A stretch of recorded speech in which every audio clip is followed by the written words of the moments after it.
Good morning. I'm Andrew Lansley. I'm counsel at Lowe Associates, and I'm delighted to host the 16th debate of the Border Focal Point Network.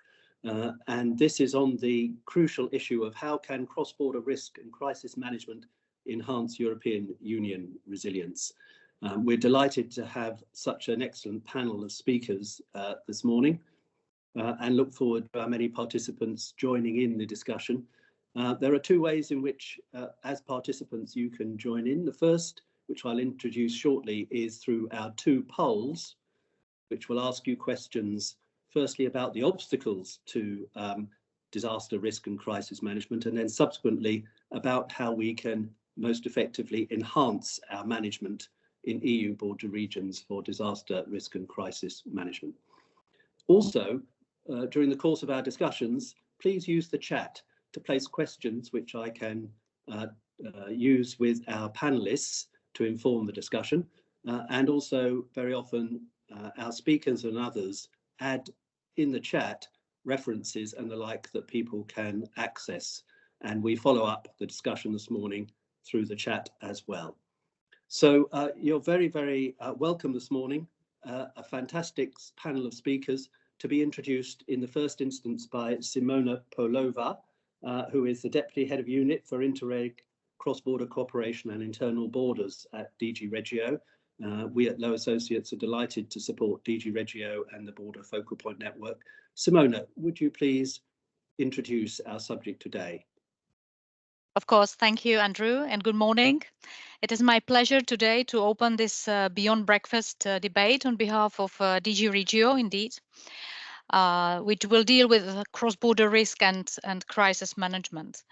We will today indeed address one of the most pressing issues, such as the prevention, the preparedness, and the response to the natural and man-made disasters, such as forest fires or floods.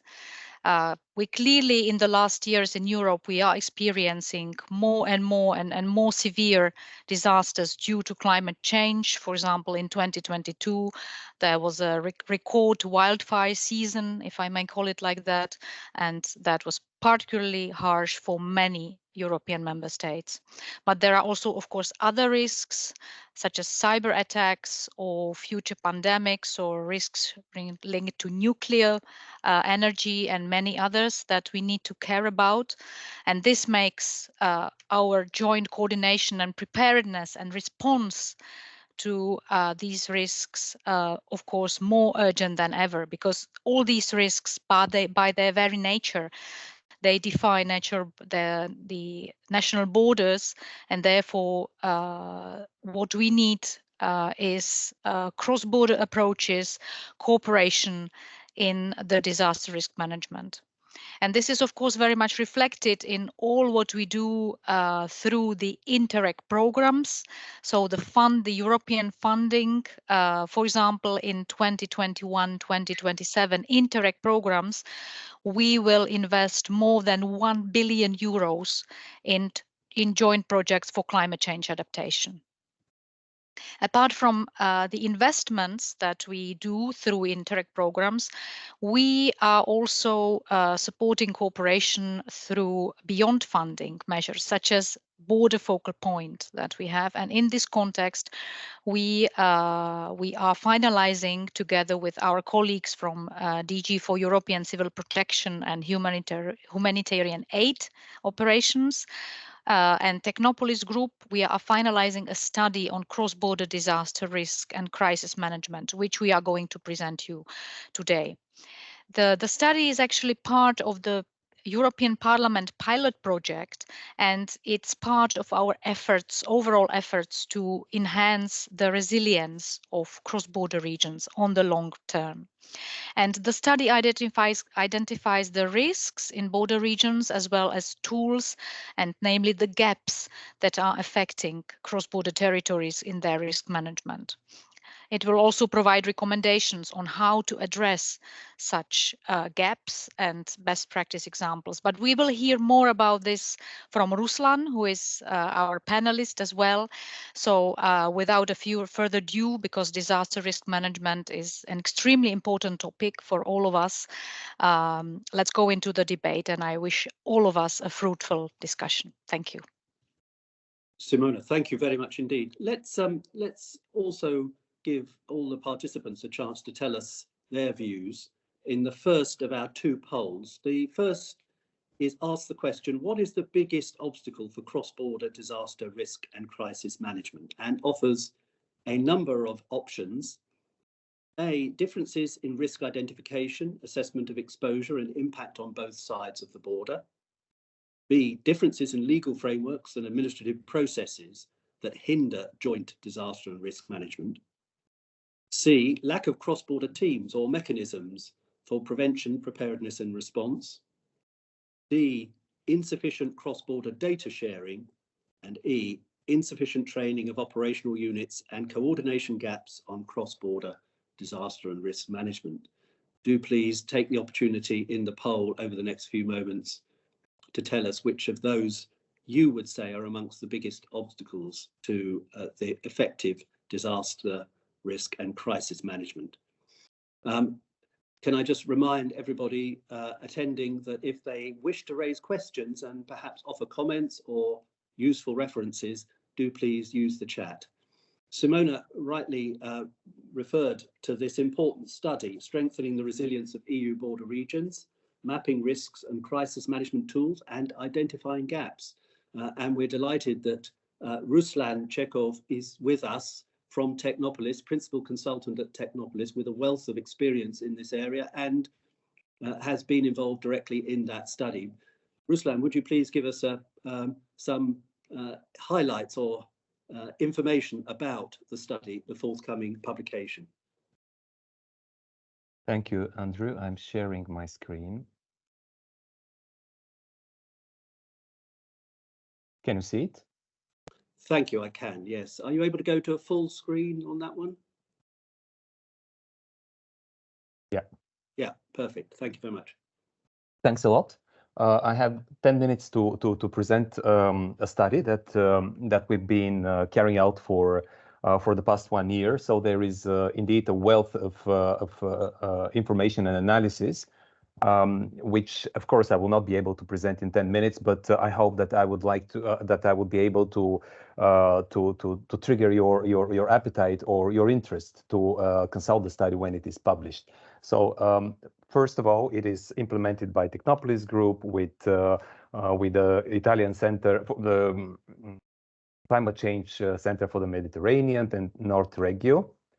The study, as Simone has pointed out, aims at identifying and assessing risk in cross-border areas, identifying agreements, tools, institutional processes in cross-border areas, main gaps, and then drafting a number of good practices, which hopefully could be replicable in other border areas. Here are the deliverables, which will be available at your disposal in a month or so, a little bit later maybe. There is an inventory of risks. There is an inventory of existing agreements.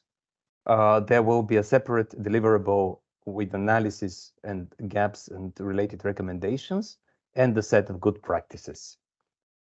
The coverage is the following: 43 internal borders, 4 maritime borders, and 6 borders with candidate countries in the Western Balkans. There is a coverage of most risks. I'll not mention them all, just for your information. We are focusing on all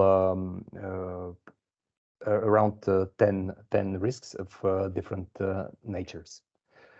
Here is a look at how the inventory of risks will look like, already looks like. It is just, of course, a picture. It covers all the risks. It covers the exposure, vulnerability, the potential impact, and most probably the governance capabilities to address risk jointly across the border. I'd like to repeat here, jointly. The study is not about the individual countries' capabilities to address risk, because this is a different thing, but just to work jointly across the border. And of course, there are some caveats in this assessment, because there is a degree of subjectivity. We have done this through analyzing the available agreements, the available tools at a certain border. So bear with us for if you do not agree with a certain score. So the other inventory is an inventory of bilateral and multilateral agreements. We have identified more than 230 agreements. I will not read this. I mean, the agreements are from multi-risk, about 150 agreements multi-risk, and then the others are individual risks. We've tried to be comprehensive. We might have missed an agreement here and there, but I think the picture is pretty complete. And of course, these agreements are in a nice format, and you can search by border, by risk, by stage of by DRM phase, etc. And of course, you can consult a given agreement if you would like to dig more into it. The other interesting output is an inventory of institutions, processes, tools. There are more than 300 ones, and you see we've categorized them, we've described them. There are links. So again, we've aimed at being comprehensive to the extent possible. We've explored all or many projects to extract tools from there, different processes, and we hope that some of them might be inspiring, and you might wish to consult these. There are 10 case studies. We've tried, of course, to be, to the extent possible, comprehensive, meaning not comprehensive, but to have case studies around Europe, around different borders, also around different risks. Of course, it's not possible to cover everything with 10 case studies. These are, I think, good analysis of around 20-25 pages. Kind of highlighting the success factors, why is a given practice useful, impactful, etc. So another interesting output, I believe, is a set of maps. We have 50 plus maps, basically one map per country. These are not simple maps. These are maps where you have to look carefully. That's one example of a map. And the maps these have these petal forms, and then they present the risks with the highest probability and those with highest impact, and somehow capture the joint capabilities to address these risks around the borders. Again, these are based on an analysis of the available agreements, of the available tools that we've identified for the given border, available processes, etc. So the goal with this is to draw the attention, no matter how subjective some aspects might be, to those borders where there are risks with high probability or with high potential impact, and where the capability to jointly address these might not be optimal. So that's the goal. Just Yeah, I have about 3 minutes. That's very difficult. There are practically dozens of recommendations. They are structured along governance levels, EU level, national level, local level, and they're based on the analysis of the inventories, but also we've carried out maybe about 80, 90 individual interviews on different levels. So it's a kind of a compilation of different sources. I will just briefly highlight some. For example, there is a need for a comprehensive guidance on how to develop risk assessment in cross-border territories, and this would facilitate joint risk assessment. It has become clear in many places in Europe that there is a historical cooperation at borders, and this should be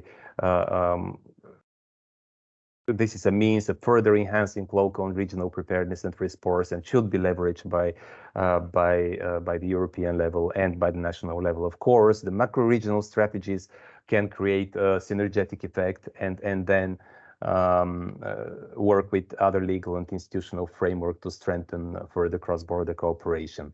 And of course, the role of the Union Civil Protection Knowledge Network could be quite crucial in facilitating the outcomes from various projects focused on DRM. It has been very clear in all the analysis of individual projects, interviews, etc., that the need to fund project persists, and Interreg is a great source of funding, as Simona pointed out. And what we are trying to do is to recommend for each individual border, based on the analysis, what precisely could be the directions of funding. We are trying to be as granular as possible in this respect, and give some tips both for the national, local level, European Commission as well. As you are very well aware, we realize that there is a problem. I wouldn't say a problem, but there is a challenge to ensure the sustainability of projects, and sometimes excellent things are developed within projects, but they risk to let's say die away and not be as operational as they should be when the project is over. So the issue of ensuring the continuity of the results of projects is absolutely crucial, and all levels should focus on that. Other interesting conclusion is that during COVID, it became clear that despite the availability of agreements at certain borders, they do not necessarily focus always. And there is a direct link between the availability of governance structures within an agreement, the availability of earmarked funding, and to make these agreements functioning. So the availability of agreement is not a proof of functioning joint cooperation per se. Of course, there is an interesting issue of making agreements complementary and not duplicating the European legal framework. That's clear, and indeed it has been pointed very often that there is a need to strike the right balance between providing bottom-up incentives for cross-border cooperation, but also strengthening the role of the national level, so that these are complementary to each other. I think my time is almost over, or it's over. Just one more minute, probably, as long as local level. Well, this classification between local and national is sometimes quite subjective, but it is important to enhance multidisciplinary collaboration that promotes synergy between scientists, policymakers, practitioners, and citizens. So it has become evident through the case studies, namely that whenever this is in place, the joint collaboration is more effective, is really really effective, and there is a nice ecosystem in place. When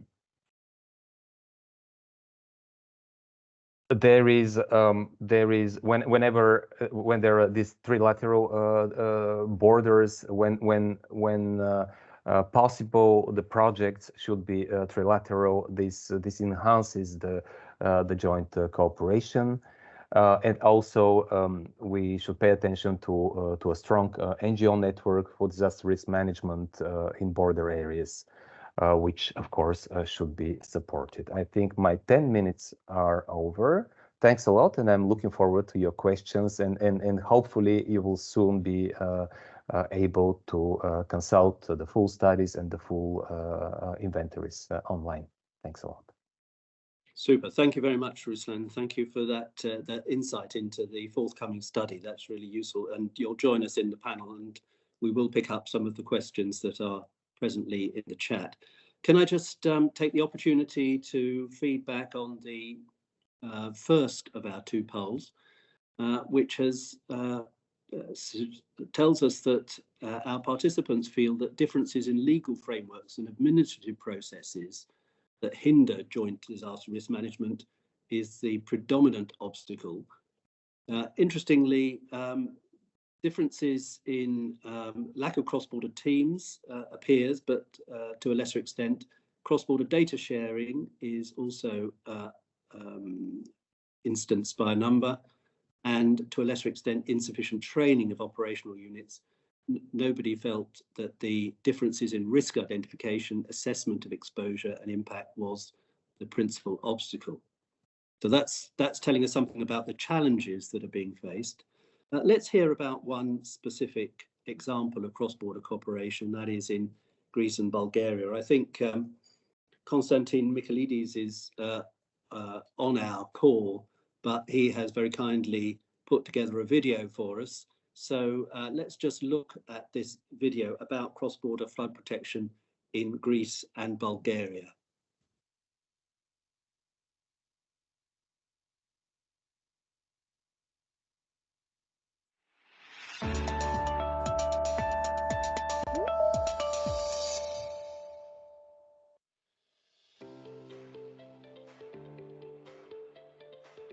My name is Konstantinos Michailidis, and I am the Director General of the Directorate of Internal Organizations and Operations of the region of Central Macedonia.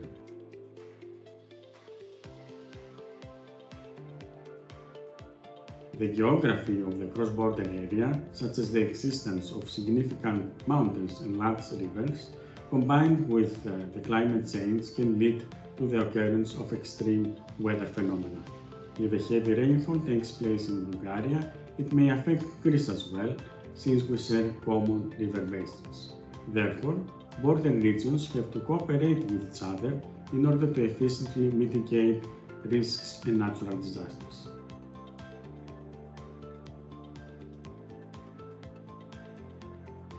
The region of Central Macedonia shares common borders with two countries.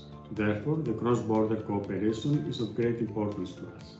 In the past years, we have successfully cooperated with many local authorities in both countries and implemented a lot of projects regarding all aspects of our jurisdictions. Among the most important projects implemented are those that have to do with risk prevention and crisis management, such as the flood protection project, which was financed by the DG Greece-Bulgaria 2014-2020 program. Floods that occur in the cross-border area of Greece-Bulgaria cannot be addressed by each country alone.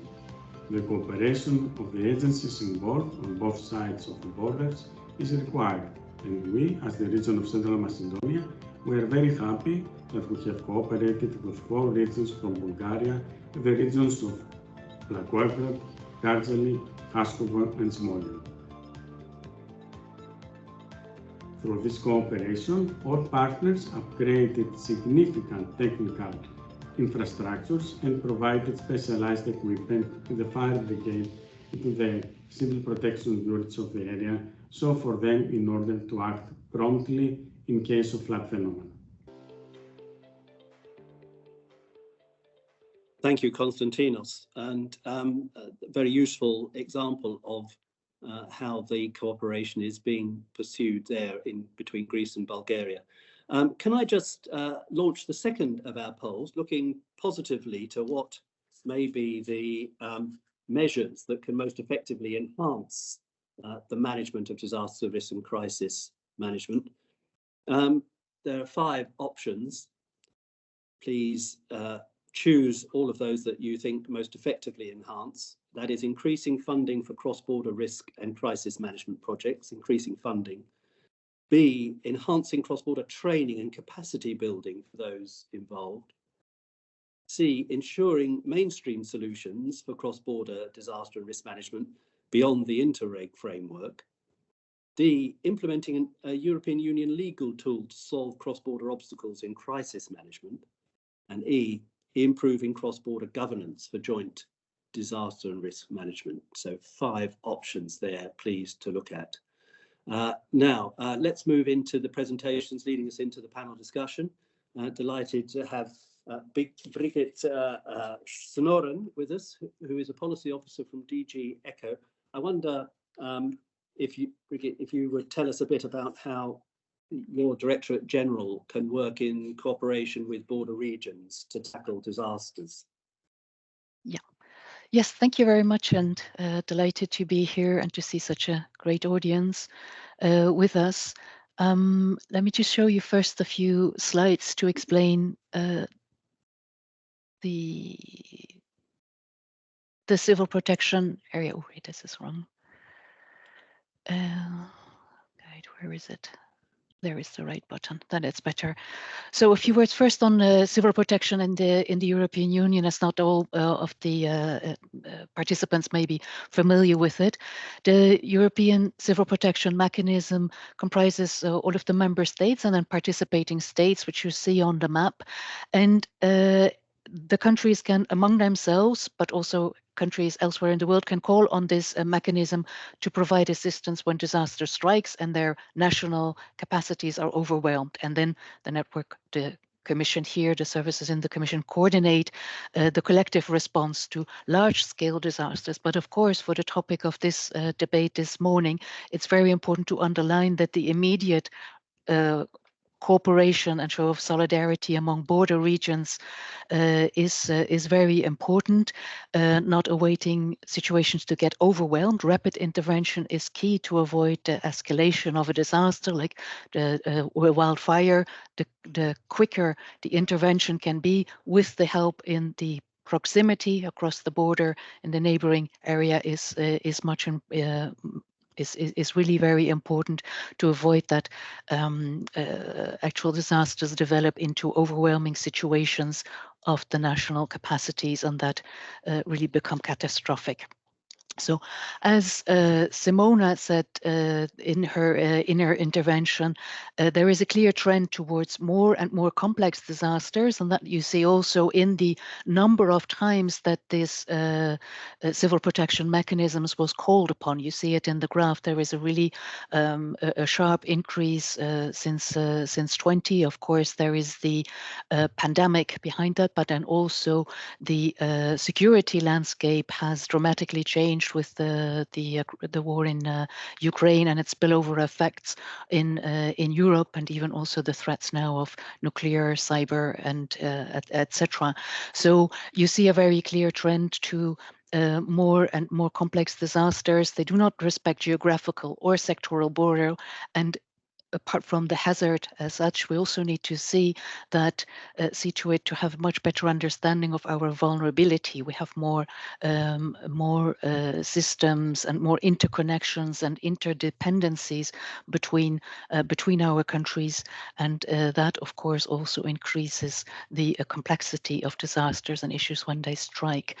So we need to be better prepared for future multifaceted crises. The crises and disasters of the past, we cannot just extrapolate. We need to be prepared better for the future. And there is really no time for complacency. So even where disaster risk management systems and cooperation exist, and plans and tools, etc., as Ruslan was showing, are in place, with the changing risks and the evolving nature of the threats, they have to be revisited, strengthened, and adapted and to be fit for the future. Now, in the civil protection mechanism, one of the key tools we have in the prevention area, preparedness area, is the risk assessment to underpin the planning, the actual concrete measures later on, but the risk assessment. And member states and the participating states in the UCPM were asked for the first time in 2020 to identify key risks for the member state that could significantly have adverse cross-border impacts. And you see the type of risks that are reported, and quite interesting, of course, with just after the video, floods is a very common risk and very clearly prominent in border areas as well, but also others. But still, it gives a very varied picture as well. This year we'll be having new reports, and one of the things that from the Commission side we'll be doing is indeed also revisit our guidance that we use for these national reporting and risk assessment activities. Also, it's quite interesting to know, if you go into the details of the report, maybe the report that is a reporting gap, but sometimes risks are reported to be cross-border by one country, but not by the neighboring country. So there is a bit of a mixed picture there, where clearly, indeed, more steps need to be set. Now, in this context, indeed, with the increasing risks and more complex hazards that we need to address and be better prepared for the future, the Commission adopted the disaster resilience goals after having developed them after lengthy discussions and involvement with member state experts, and they offer really a broad resilience agenda, so a compass or a starting point of a pathway to put action into place towards a more resilient European Union, with member states at all levels of governments, the EU, national, regional level, local levels, and get better prepared for these more large-scale and multi-sector and cross-border disasters. Now, in a nutshell, I think the disaster resilience goals are put forward 5 strategic areas that were felt to be areas where more joint efforts are needed, involving all governance levels, as said. For each of them, there is a flagship to kickstart some initial action, but quite clearly it gives us a sort of a compass up to 2030 to prepare in those areas. So quite clearly anticipate, improving the risk assessment, the anticipation, just showing the importance of risk assessment to underpin the planning and get concrete about this. Then also, one of the areas that is very important is to involve the citizens. The role of people and local communities in preparedness and prevention is very important. They're often the first responders, but also a wealth of help there to help out in when disaster strikes and support each other in the communities. One of the things actually that struck me when we were working on the study with colleagues from DG REGIO, that of course we have difficulties in accessing detailed granular information, but one of the important things of course also is for people to know what are the risks that are there in my area where I live and across the border. And I'm not too sure that it's so easy for people to find information on risks in their area, but what in border areas for, then you have indeed to probably to look at two country systems maybe, or two regional systems. So that's quite an area of interest. As well, alert and public warning very important to progress there. The floods and the wildfires of the last seasons had actually a few elements where really the public warning was a weaker element, and there is a clear need for action there. Responding, what from the European level we're investing in is more collective resources and response capacity to come in and help when the national means are overwhelmed, but clearly also in the border areas, investment in actual response capacities is very important. And I have seen a few nice examples, indeed supported by the cohesion policy of joint up investments, where it is probably also an interesting move to go in an efficient by pooling resources, by bordering regions that share the same risk, and then secure looking at really a robust civil protection system. This is really about crisis management, the effective handling of crisis management, including crisis communication, having not similar messages, avoiding contradictory statements. I think looking back a bit at COVID, we definitely had a few of there that we learned from that we need to do better. But solid, agile information exchange is really what counts very well when a crisis hits. And there also, I think the border regions have a special challenge because the systems naturally are driven by the main structures of governance in each country, and therefore it needs extra attention. But it involves all, looking at the agreements, the standard operation procedures among services, and as very well, I'd like to highlight this as well, cooperation with beyond authority, so the private sector, volunteer organizations, etc., as the getting resilience ultimately isn't, as we call it, an all of society's approach. It's not just a matter of only the authorities and emergency services. So cross-border cooperation in this whole endeavor, this new compass for resilience, and partnerships at all levels of governance is a key cross-cutting principles of the disaster resilience goals. And then also for the EU level, I saw that some of our colleagues from different departments in the Commission are also joined in these things. We do have a few new important legal frameworks that are putting again also emphasis on prevention and preparedness, be it for climate change, but also the critical infrastructure, the more resilience for critical infrastructure, and also in cross-border health, the legal framework at the EU level, the collective framework that we then now have in place is very much strengthened and being put into place and upgraded right now. So this is my last slide, just also for later when they are shared, that there are the links to the disaster resilience goals. They are fixed in a Commission recommendation, so there is more the detailed of each of these areas, and also the link to the knowledge network. Ruslan mentioned it in one of the points. So this brings actually together the information on what is going on under civil protection, but then also a forum to discuss, discussion groups, etc. There is an ongoing call for proposals up now, just for your final information. And with that, thank you very much for the attention on these things. And thank you, Brigitte. And just to remind everybody, thank you very much indeed for that, and for the links and for the presentation. Just to remind people that the presentations and indeed the recording of the debate will be available shortly after the debate on the Futurium platform.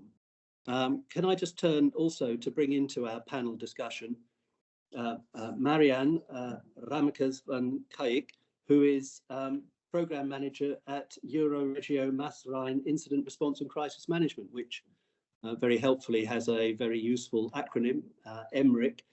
Marianne, would you please tell us about your experience in the practicalities of over a number of years in dealing with crisis and incident response in the Maas-Rhine region?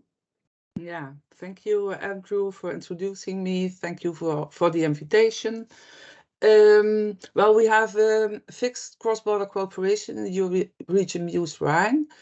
This EU region is part of Germany, North Rhine-Westphalia, Belgium, and the Netherlands. It's a three-country region, at least three language region, because Dutch and Flemish are not exactly the same. And we built up in about 20 years a fixed cross-border cooperation with about 1,000 daily interventions in ambulance care and firefighting. We made tools, we know each other's capacities, we exchange knowledge, whatever. We have a platform for information exchange during disasters. We made it by ourselves, and now we are looking if Paragon, also a UCPM project, could help us, and we were a pilot region for that. We did a very nice exercise the 12th of December last year with Paragon. So yeah, it works in our region, and we are very happy together. About 200 people are directly working in our focus and working groups. Well, I think that are the main things. It works in a cross-border way, though we have three languages, system differences, etc., etc. Yeah. Marion, thank you very much indeed, and stay with us, because I know in our panel there were a number of questions coming forward now. Let me just also take the opportunity to bring back to our participants their responses to the second poll, which shows that amongst these means by which we can more effectively enhance disaster and risk management, ensuring mainstream solutions for cross-border DRM beyond the Interreg framework attracts the most support. Alongside that, with not really significant differences, others, including implementing an EU legal tool, improving cross-border governance, enhancing cross-border training, and increasing funding, all receive a number of nominations as the mechanisms that we can use. Let's get to our panel discussion with one more participant whom I am delighted to introduce. That is Maciej Molak, if I pronounce your name correctly, forgive me if I don't, who is a General Secretary at the Faculty of Regional Development and International Studies at the Mendel University in Brno. Can you tell us a bit, please, about your experience of managing disaster risk and crisis across borders? Many thanks for the possibility to present my work. I am former head of the JS Interreg Czech Republic Poland program, and currently I am a general secretary, and still regional development and cross-border cooperation is a point of my research. Last year I finished my PhD thesis about the cross-border cooperation within the fire protection on the Czech Polish borderland, and we define all recommendation about the current system of fire protection and risk management. And I would like to show you a few recommendations and the gaps in the system. The Czech-Polish system is one of the systemic cooperation, has a legal frame, set up of the institutional cooperation, and develop the cooperation between the voluntary and professional firefighters. The most important point of our research was that the borderlines are often really peripheral territory, and the cross-border cooperation can be an alternative way how to fulfill the gaps in the national system of fire protection. The basic point was, of course, the shortest time to deploy the units to the territory and cover the territory, the same quality and accessibility and range of this public service. It was really interesting research because we had really detailed information and data from the last 7 years. And this data was with the COVID period data too. And few recommendations. First point, the legal system and permeability of the border are the crucial points for the create and develop the cross-border risk management. The second point was about the system and IT interconnection. Our result of our research show us that good IT interconnection of the national system can increase the effectiveness of cross-border cooperation by up to 30%. It's crucial because based on the new technology and exchange the information, we can make this cooperation much quicker and better. The second recommendation was that the cross-border cooperation has a huge potential with the development of professional support, not the basic fire protection, but the really specific support with the high specialization technique infrastructure and the specific kind of emergency. The interesting information is that current share of the fire for the fire brigades are only 16%. The rest of the emergencies which are solved are connected with the natural disasters or the technique intervention. That means the fire protection is not about the fire protection, but it's really about the crisis and risk management in the territory. And cross-border cooperation has a high level of increasing the specialization support in the peripheral borderlands. For the Interregs, the crucial point is to build and maintaining employee routine. Routine, I think, is the positive meaning of this word. That means the maintaining the language skills, develop and keep the attempt to develop the procedures of intervention and covering the higher transaction cost, because the cross-border cooperation has a higher transaction cost. We need to invest for the infrastructure and the skills of the risk and crisis management. And I think the crucial points for Interregs are about the IT technologies interconnectivity and building these employee routines for it. Of course, I researched the different borders, for example, the German one with Czechia and the Poland, and they have a crucial problem, for example, with the driving license for the fire brigades drivers track.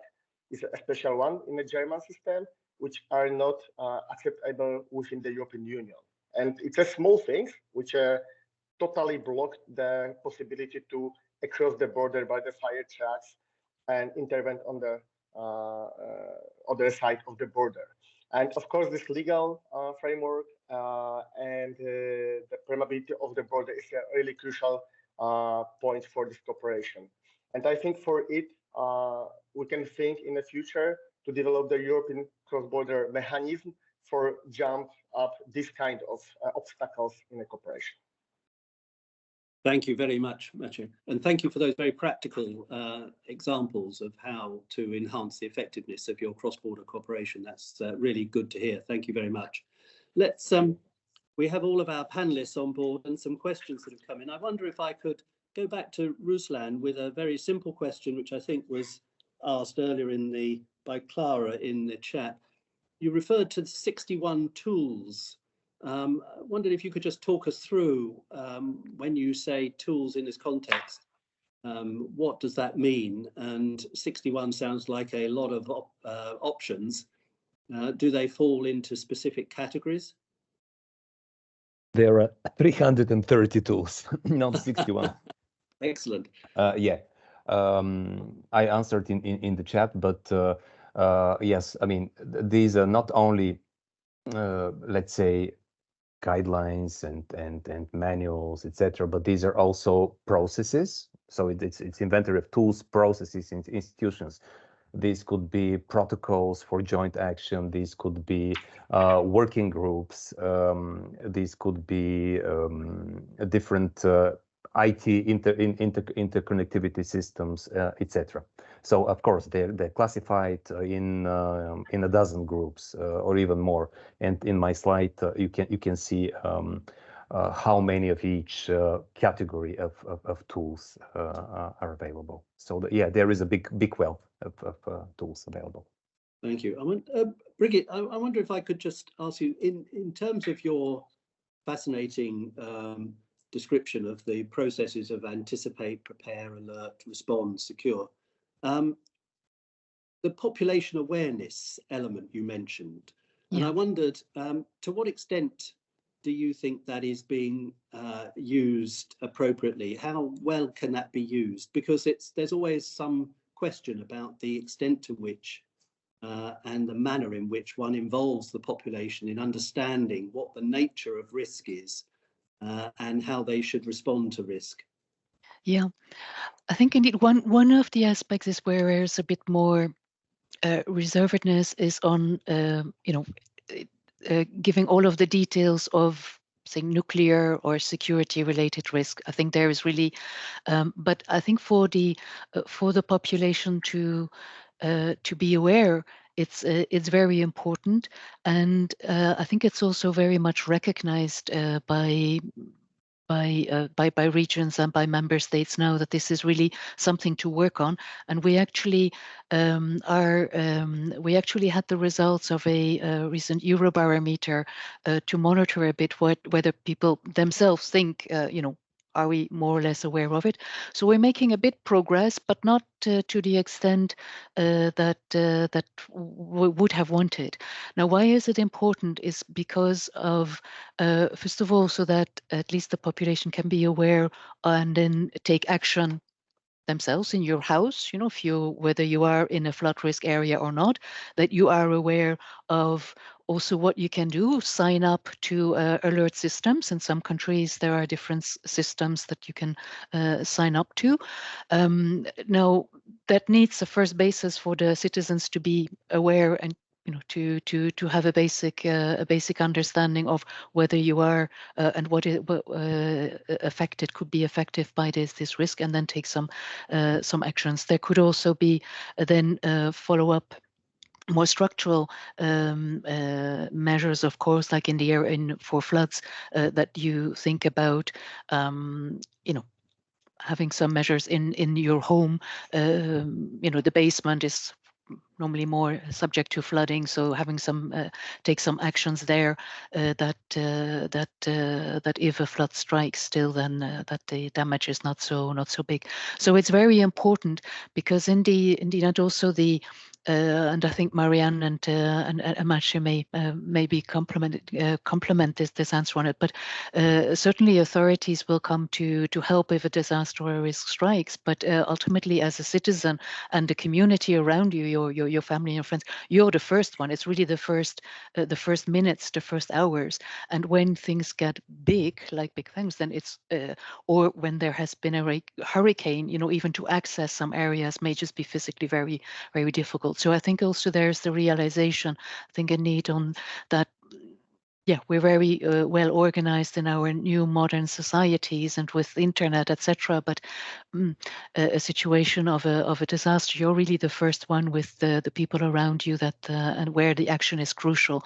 So this is really the discussion to have. So what can citizens do themselves much better? There are tips and guidance that member states and authorities give, and also in the information, first of all, to understand which risk could be in different areas is of course the starting point.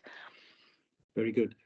We saw in the chat some references to the potential benefit of additional research and using the Horizon Europe programme for that research. I wondered, Marian, whether you were familiar with any of the opportunities that there are in the research programme to support the activities that you undertake. Yes, we are familiar with it, but we used Interreg for special studies and workouts. For example, during the COVID crisis, and the project was called Pandemic, and during the floodings or after the floodings. For us, Interreg is very helpful, and Interreg Region News Rhine had set up a lump sum possibility that is really easy to deal with, because we are occupied with crisis management and not with financial and administrative burdens, and that is not what we want. So yeah, but we know the other programs, but as we have a fixed cooperation paid by all the partners, we actually for our daily work, we don't need extra money. We overcame this phase, and now we are. But if there are new crises or disasters, then we are happy to use Interreg money.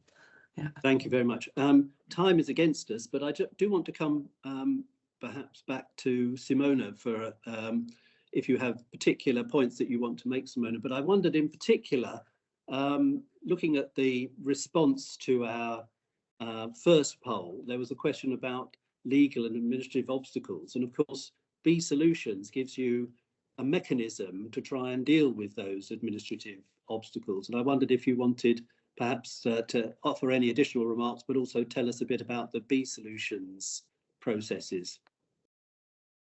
Yes, indeed. Thank you, Andrew.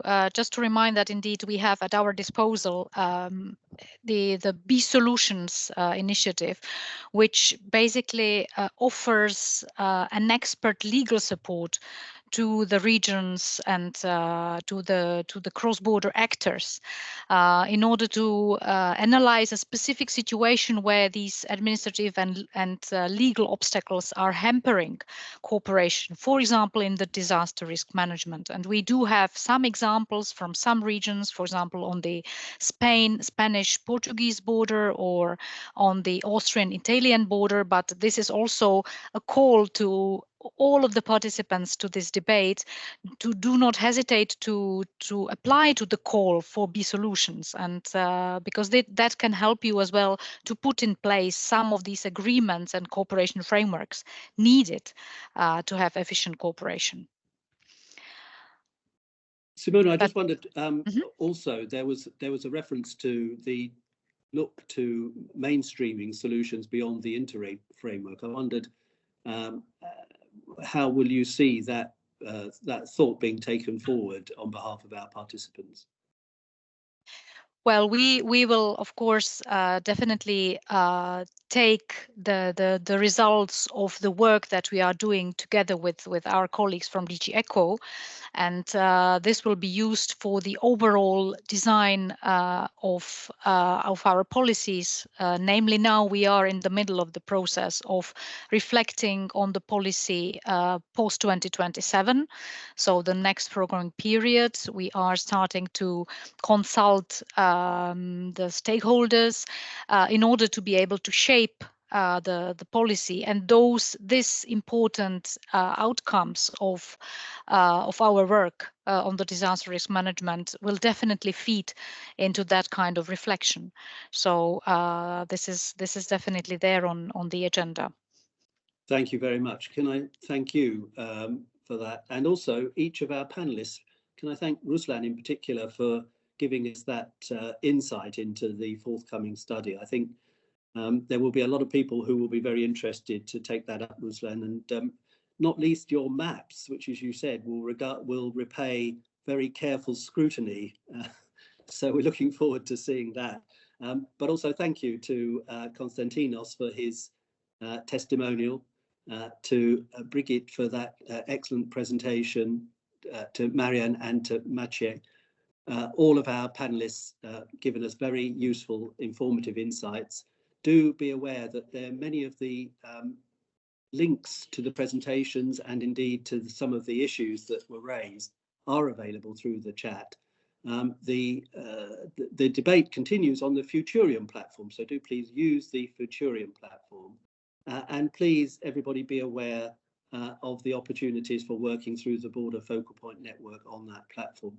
Can I just remind our participants that the 17th debate is anticipated to take place on the morning of Thursday, the 21st of March. It's been a very great interest to have such excellent presentations this morning. Thank you to you all for being participants today. Thank you to our audience. Wish you all a very good day, and thanks once again for being with us today. Thank you all.